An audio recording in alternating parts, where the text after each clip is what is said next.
Hello, I'm Ed Davis, Superintendent of Union County Public Schools, and I welcome you to watching this video about the budget outlook for the Union County Public Schools for the 2012-2013 school year. In this video, we hope to communicate to our various publics, our students, our parents, our teachers and staff, and the community at large, the challenges that are facing Union County Public Schools in the coming year with regard to the budget.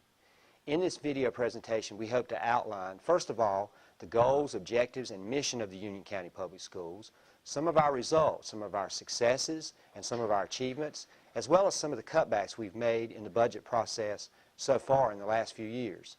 We also hope to outline the challenges that are facing us going forward as we continue to try to meet our mission of preparing all students to succeed. We hope you'll find this budget information informative, and we hope it will give you the information that you need to be an advocate for the students of Union County Public Schools. As we talk about the budget outlook for our school system for the 2012-2013 school year, I think it's important that we look at what is the mission of Union County Public Schools. And of course, everyone well knows that the mission of the Union County Public Schools is preparing all students to succeed. We take that very seriously in this school system. The focus is on all students. And I think you'll see that in everything we try to do from an educational programming standpoint and from a budgetary standpoint, it's done with that focus in mind, to prepare all our students to be successful. The Union County Public Schools has 5 strategic priorities in its strategic plan. These are aligned with the strategic priorities of the State Board of Education. They are having high-achieving and globally competitive students. We certainly want our students to be prepared for the world in which they're going to be living in and competing in and working in today's society.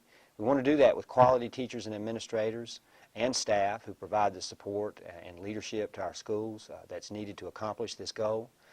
We want to make sure that's done in a safe, orderly, and caring environment. We want to make sure that we have healthy and responsible students, and we have staff that are nurturing and involved with the students to help them be successful in their educational endeavors.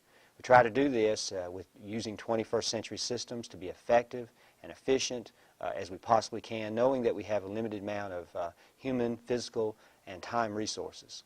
And we want to do that in collaboration and in partnership with our family, our businesses, and our community members to make sure that we have the full support of those stakeholder groups in helping us meet our goals and objectives for our students.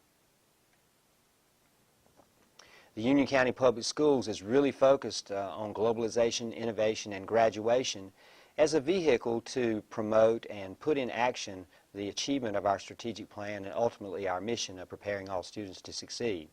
Our focus on globalization leads to promoting global education in the classroom, to making sure our students are truly prepared to compete in the 21st century and to see that this world is interrelated, it's interdependent, and there's so many things that go on in the area of global education that we have to make sure our students are prepared in this area. That certainly provides them with a 21st century world-class education that they deserve. We want to do that innovatively. Innovation, we push that all the way from technology to creative approaches to instruction, and make sure that we engage learners to make the learning process something that they want to be involved in, something they're interested in, and something that they're engaged in so that they can be successful.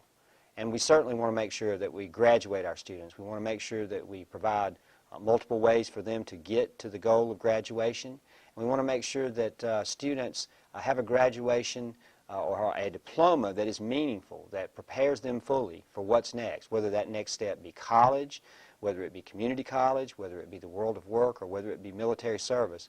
We want to make sure that they are fully prepared to be successful at that next level. Let's look for a minute at some of the successes that the Union County Public Schools have experienced along the way in this journey of preparing all students to succeed. First of all, the Union County Public Schools is recognized at the state level as one of the primary leaders in the area of global education. We're one of 14 schools, 14 school districts that's a member of the Global Schools Network, and we're very proud of that and proud of what we're doing in the area of global education. We're also ranked number 1 among the largest school districts in the state in percentage of schools making AYP. We also have the number 1 graduation rate of the large school districts in the state, 89.1%. That's our 4-year cohort graduation rate. That's number 5 out of 115 school districts in the state and number 1 among the large districts, and we're continually working to try to improve that. Union County Public School students also have SAT scores that are above the state national average on a yearly basis, and we're very proud of that. And our class of 2011 was awarded a record $75.7 million in scholarships. Now let's look at the funding, per pupil spending, I guess I should say, for our students in the Union County Public Schools over the course of the last 3 school years. If you look at this chart, you'll see that in 2008-2009, we spent $7,756 per student. This is when you combine state, local, and federal dollars. That figure dropped dramatically to $7,304 in 9-10, and then dropped again slightly in 2010-11. We don't have figures for 11-12 because we're still in the middle of that particular school year, but we anticipate that this figure will continue to go down. In 2010-11, we were ranked 107th out of 115 school districts in per pupil spending. That means there's only 8 school districts out of the 115 in the state of North Carolina that spends less per student. We may have the unique distinction of being, if not the only, but certainly one of the few districts in the state that's in the top 10 in graduation rate and in the bottom 10 in per pupil spending. This is taking a look at our student growth versus our per pupil spending over those same 3 school years. You see how our enrollment has continued to grow. Many people have commented to me that we have to make cutbacks because business is hurting. Well, our business is not hurting. We have more students each year than we've had the year before. Now, we're not growing at the dramatic rate we were several years ago, but we are still growing. And in some years, most years, we've grown almost the equivalent of an elementary school each year. So that growth brings with it the need for more resources to continue the quality of instruction and education that our parents ask for, expect, and our students deserve. In looking at the 2011-2012 budget, I think it's important to note the various sources of revenue. As you can see, the vast majority of our revenue comes from the state, more than half, and the county appropriation is number 2, followed by the federal appropriation. We do have a couple of operations in our school district, the after-school care program and the child nutrition program, that are enterprise operations. But since so much of our funding comes from the state and from the county, this is why we are very vulnerable when major cuts are made in either of those 2 areas. Now let's take a look at how we project to spend the money in 11-12. We're still in the middle of the school year this year, so we don't have final figures on how this money will be spent. But this is pretty close. You see about 2/3 of it is spent on instruction, classroom, personnel, teachers, teacher assistants, materials for the classroom, and then you see how the other expenditures work out. You see that very little is spent on central administration in the scheme of things. School administration is about 4.8%. A lot is spent on the instructional support and on physical and operational cost. Now let's take a look at the budget reductions that we've made since the beginning of this recession in 2008-2009. At the beginning of this time, we had a total employees in the system of 5,369. That's down now to 4,836. That's a reduction of about 10%. Central services senior staff have been reduced in this period of time from 31 to 24. That's a 23% reduction. We've reduced assistant principals from 90 to 80. That's an 11% reduction. Teachers, we've tried to hold the line as much as we could on teachers, but we have reduced the teaching ranks from 2,737 to 2,484. That's a 9% reduction.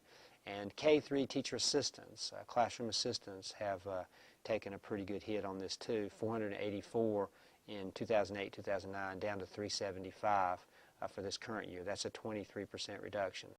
Now, while we were making all these cuts over the course of the last 4 years, we have had a 5% increase in our enrollment, including our pre-K enrollment. We've risen from 38,554 students in 2008-2009 to $40,359 for this year, the 11-12 school year. Additional budget reductions have been made in the following areas. We've reduced employees in maintenance and in clerical staff and in child nutrition. We've also had the reductions in the master's and national board certification supplements. In the year 2008-2009, those supplements were at $2,000 each. They're now at $1,500 each. And we've also eliminated the administration cell phone reimbursements. Our principals and directors and senior staff had cell phone reimbursements, and that elimination of that saved enough money to save one teaching position.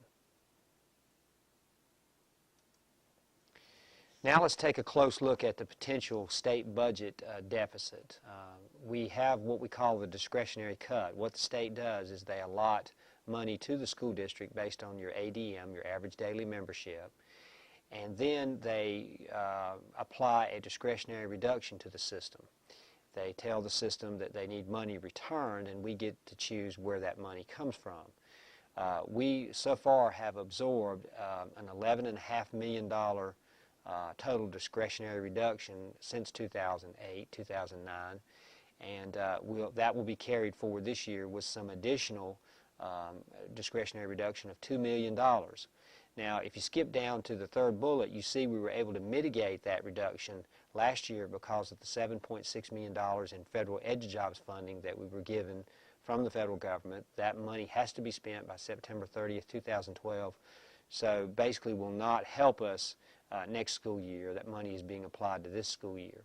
If you jump back up to the second bullet, adding to our budget situation for next year is the law as it currently stands. We have the 5 extra school days that were mandated to have school in session. It takes about $60,000 a day to operate the transportation system in the Union County Public Schools, so that would be an approximate cost of $300,000. And of course, with prices rising at the gas pump, and certainly this affects the wholesale diesel fuel price we have to pay, those costs could even go up higher. This all adds up to a total shortfall of approximately $9.9 million. Now, we don't know about the funding from Union County for 12-13 at this time. That will be determined at a later date, and we certainly will update this budget presentation with that information, as well as information about the state budget as it changes and evolves over the next several weeks and months. So what's the reality? How will this impact the Union County Public Schools? We'll have no choice but to make major reductions in the classroom. As I showed you earlier in the pie graph, the vast majority of our budget goes to the classroom, and we have cut and whittled and done just about everything we could in all other areas and to try to protect the classroom over the course of the last several years. The shortfall is going to hit the classroom in a major way this time around unless there's some mitigation of this deficit. This could mean cutting as many as 177 teaching positions, or another option would be to cut about 97 positions and 150 teacher assistant positions. Now, there are a number of options and scenarios and variations of those two options that we'll be talking about with the Budget Development Committee, the Board Finance Committee, and the Board of Education as we develop our budget. But this is what it could mean for our system. And of course, this would have a dramatic impact on the quality of education that our students certainly deserve and our parents have come to expect. We pride ourselves on having a great school system, as earlier articulated by our accomplishments, but staying on this path of achievement will be tough if we take this kind of hit to the classroom. We hope you found this video presentation informative about the Union County Public Schools budget outlook for the 2012-2013 school year. In this video presentation, we've given you some historical data, and we've also shown you what things look like for our budget situation in the coming year. We are facing tremendous challenges, and you might ask yourself, what can you, as a staff member, as a student, as a citizen, as a parent, do to share your concerns about the budget outlook for Union County Public Schools in the coming year? You'll see posted on our screen contact information for the members of our General Assembly, as well as information that leads into our talking points and our legislative agenda. This information will provide you with some things to say to those legislators and other leaders who are decision makers in the budget process. We hope that you will be strong advocates for the Union County Public Schools and our need for physical resources in meeting our mission of preparing all students to succeed. Thank you very much, and thank you for your support.